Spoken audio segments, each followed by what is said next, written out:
If you are what you think about, then you have to start getting real careful about what you think about. Now, you have to start this with being cautious about every conversation that you have with your friends, with your relatives, with your mother, with your husband, with your children, that focuses on what's missing in your life.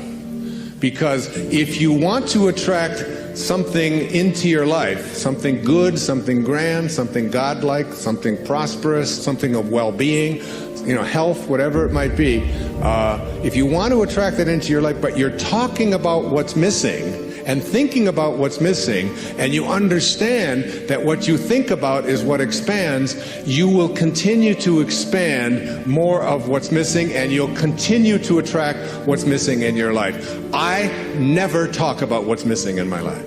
I only put my attention on what I intend to create. And I have shifted it. And I learned this lesson a long time ago, but the place that it probably expresses it better than any is Esther and Jerry Hicks' book, Ask and It Is Given. The Teachings of Abraham, it's called Learning to Manifest Your Desires, have more than anything, I think they're the greatest, among the really greatest teachings on the planet today. And I know Esther and Jerry, I know them well, I've been with them on many occasions.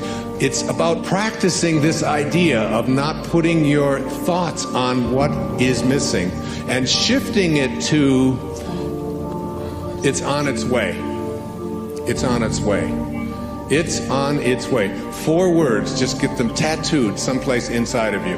Whatever it is that you would like to attract into your life, know that it's on its way. And I want to say to you that as you begin to get your thoughts more harmonized with Tao thinking, that is, with the thinking of the source, thinking of God, that which always has been, that which does nothing but leaves nothing undone, as you begin to more and more harmonize in this way, what happens is that you start elevating your thoughts so that the habit of how you think becomes more harmonized. Rather than a polarity with what you want to attract, it becomes harmonized with it, and it becomes your natural way of how you think all the time. And you start then beginning to teach your children the same way of thinking. So you just catch them when they start saying things like, oh, with my luck it won't work out. Why have any of us ever learned to say, with my luck, and having it mean things aren't going to work out? Why wouldn't you say, and just have it as your habit, with my luck, it'll probably show up faster than it normally does? Why not have that kind of a way? Because here's what happens. As you begin to shift the way that you think and have an anticipation that this thing is going to work out for you, you can only act upon your thoughts. And as you get these higher and higher thoughts, what happens is that the thought is now more aligned with what it is you want to attract, and then you start acting upon that thought. And as you start acting upon the thought that it will work out, that it's probably on its way, you start to see how this whole system all works. In other words, call it the universe, whatever you want, begins to conspire with you. It begins to act almost where you suddenly become a collaborator with fate. And instead of fate being something that just might or might not happen to you, you're in collaboration with what it is that you want to attract. I mean, ask any physician, there's physicians here today, ask them about something called the will to live. Ask them about somebody who's going in for a corneal transplant and thinks that I'm going to see when this thing is done, rather than someone who thinks it probably won't work out. And which one would they rather work with? What is this thing called the will to live? What is this thing, this inner kind of thing that says, I refuse to allow myself to think? I say to my mother, who's 90 years old, almost 91 years old. I was with her for the last 5 days, every day, all morning long with her. And she's been going through some difficulties and so on. Most of you saw her on the PBS show, if you saw The Inspiration. She has always said to me how she was going to die. She said it to me when she was 60. what her death was going to look like. When she was going to die in her sleep, and it was going to be, it was going to be a peaceful thing, and she was going to do it when she was ready. When she was ready, she would leave, and she would know when it was time. And she says, don't think it's time. I said, well, you got a hangnail there. Maybe we should just move on with it. And she said, no, I'll tell you when I'm ready. But she has always said, I will never allow Alzheimer's into my life. She's always said, that is not something, she'll say things like, well, I can't remember this name quite as well as I did before, but that concept of all, it's just not anything that I've ever allowed myself to think is a possibility. And I said to her, well, what if you're wrong? She'll say, well, who'll know the difference? And they've done research on this, in studies on gerontology, where what does your life look like from 60 plus versus what does your life look like from 60 down to into your 20s? That people who live a dynamic life into their 60s, 70s, 80s, and 90s, people who feel strong, who don't feel that getting older means that I have to in any way decline any place, physically or mentally. Getting older has nothing to do with the concept of declining.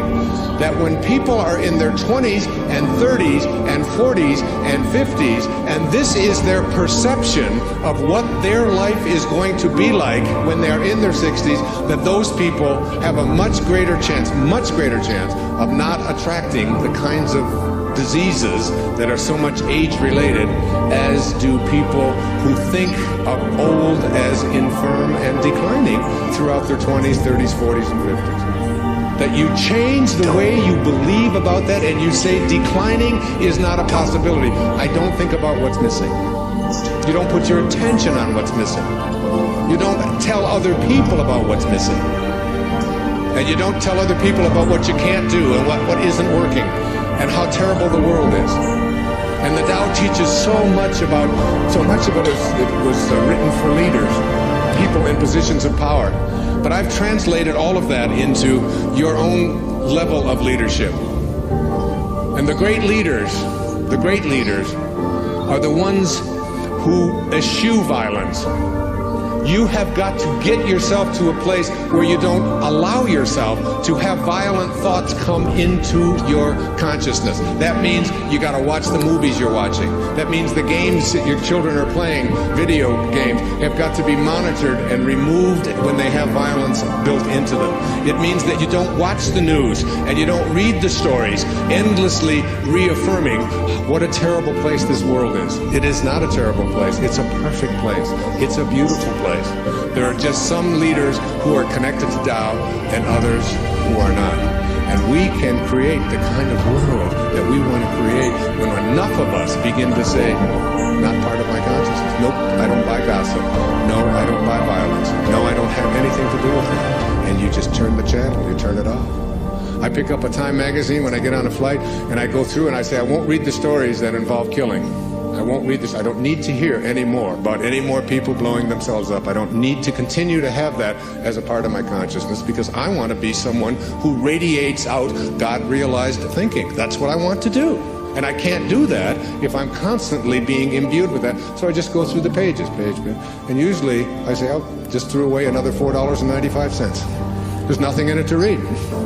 Every once in a while, good story about maybe Tiger Woods or something, but by and large, there's not much in there. And you don't have to fill yourself with that kind of energy. So you don't put your thoughts on what's missing. You don't put your thoughts on what always has been. You don't put your thoughts on what others want for you, unless you want more of what others want for you to continue to show up into your life. So that if you're having conflicts with anybody that's out there, you don't have to put your attention on any thought that is out of harmony with the relationship that you would like to have. It doesn't have to be. You can have a love story replace a hate story by just changing your thoughts in any moment of your life. As you'll see, some of you will see it this afternoon, as Katie works with some of you and does the work and teaches you to ask yourself these questions about how can you be sure? How can you be sure that that thought is true? Why not have a love relationship with your ex-husband or your ex-wife? Why not have a love relationship with your in-laws? Why not? Why not have it with everyone on the planet? Why not? Indeed, why not? Every moment of your life, this choice is yours. You can either be a host to God or a hostage to your ego. It's your call.